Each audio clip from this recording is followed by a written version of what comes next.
Ito naman po ang aking tuturo ay orasyon para bumait ang inyo pong mga anak, asawa, amo, sa mga pasaway at problema palagi mga bossing. Ito po isa sa mga sikreto. Masasabi ko lamang kung gagawa ka ng ganitong mga pamamaraan, kailangan walang kahit sino man ang nakakaalam. Kailangan ikaw lamang makakaalam nito at gagawin nyo lang po ito sa umaga. Huwag na huwag kang gagawa sa hapon dahil masama po yun. Itong ating gagawin ay para po sa mga taong mahal natin sa buhay at sa ating mga amo na napamahal din po sa atin at ayaw nyo umalis sa kanya at gusto nyo po na mag-stay sa kanya, parang pababaguhin lang natin ang trato niya sa inyo. Yan.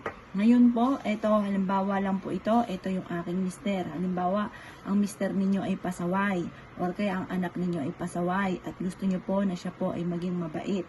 Mainam po, tuwing umaga harap ka sa gawing silangan ng mga bandang alas 7, magdasal ka ng isang Ama Namin, isang Aba Ginoong Maria at mag-wish ka na ang taong ito, kung sino man po ito, kung anak nyo man ito, asawa nyo, amo nyo, or kung sino man katrabaho nyo na pinoproblema nyo at na ito po ay nagiging agam-agam na sa inyo, nai-stress ka na gusto nyo na magbago po siya. Ngayon, i-wish nyo na po ang lahat ng gusto ninyo. Halimbawa, ang inyong karelasyon ay may mga bisyo na hindi maiwas-iwasan. Or kaya ang inyong anak ay napapabarkada at gusto nyo na mabago po siya at baka maligaw ng landas, maging mabait po siyang anak. Sumunod sa magulang or yung amo ninyo dahil minamatrato kayo, hindi tama ang ginagawa sa inyo at kailangan nyo ng trabaho, gusto nyo lang siya na magbago, i-wish nyo po na magbago siya sa inyo at maging mabait na po siya sa inyo. Yan. Ngayon po mga bossing, halimbawa katrabaho nyo naman na nape-pressure ka at sisiga-siga at lagi kang dinadarang, maganda na mag-wish din po kayo na mabago ang trato sa inyo ng taong ito dahil kailangan nyo ng trabaho. Ngayon po mga bossing, bukod po doon sa isang Ama Namin, isang Aba Ginoong Maria, kung may picture kayo ng inyong karelasyon o kung sino man yung taong ito na gusto nyo ng pagbabago, kailangan ng picture. Mas maganda ay whole body. Ngayon po, isulat nyo po dito ng 7 beses ang kanyang pangalan at ipilido. Yung tunay na pangalan at ipilido. At pagkatapos mga bossing ko, isusulat nyo sa isang malinis na papel na kagaya nito ang hangarin po ninyo mga bossing. Halimbawa, ang hangarin nyo ay siya po ay bumait na, magbago na ang trato sa inyo.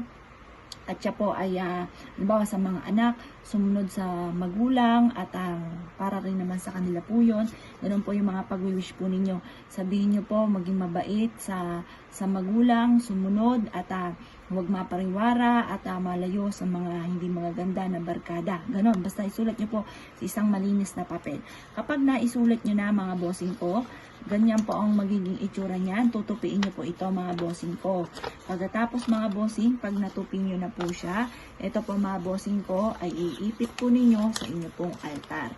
Dapat ang altar nyo lagi ay nasa mataas na antas at huwag nyo hayaan ang altar nyo ay nasa sahig. Kasi minakitaan akong ganon, ang altar ay nasa sahig. Maling-mali po yun. Dapat po yan ay nasa mataas. Kasi yan ay mahal na Panginoon. Yan ang, kumbaga yan ang gabay po natin. Dapat lagi pong tinitingala po yan. Mataas po ang kanyang posisyon at hindi po sa sahig. Hindi rin po pwede na kung kayo magtitirik ng kandila kasi pwede mo itong tirikan ng kandila. Pwede kang magtirik ng kulay puti o kaya ay kulay dilaw. At pagkatapos, kailangan ang pagtitirikan ng kandila ay nasa isang lagayan at hindi po ito papatak sa mismong sahig. Kasi luha po yun, parang asin na natutunaw. Kandila natutunaw. Hindi siya pwede na wala po siyang lagayan. Dapat kahit sa isang baso, basta wag lang sa sahig siya matutunaw. Negative po yun. Ngayon po, kung ikaw ay naniniwala at nais po itong gawin tuwing umaga, ugalin ang pagdadasal ng isang Ama Namin, isang Aba Ginoong Maria, at ulitin po muli ninyo mga bossing ko ng hanggang 1 linggo ang gantong panalangin para sa inyong karelasyon or kung sino man ang gusto nyo ng pagbabago ng pag-uugali. At kung kayo ay isa sa mga niniwala, mag-focus ka lamang at positive ka lamang, mapapansin ninyo na unti-unting mababago o sino man yung tao na pinanalanginan po ninyo. Kaya kung kayo gagawa ng gatong mga pamamaraan, good luck po sa inyo po lahat.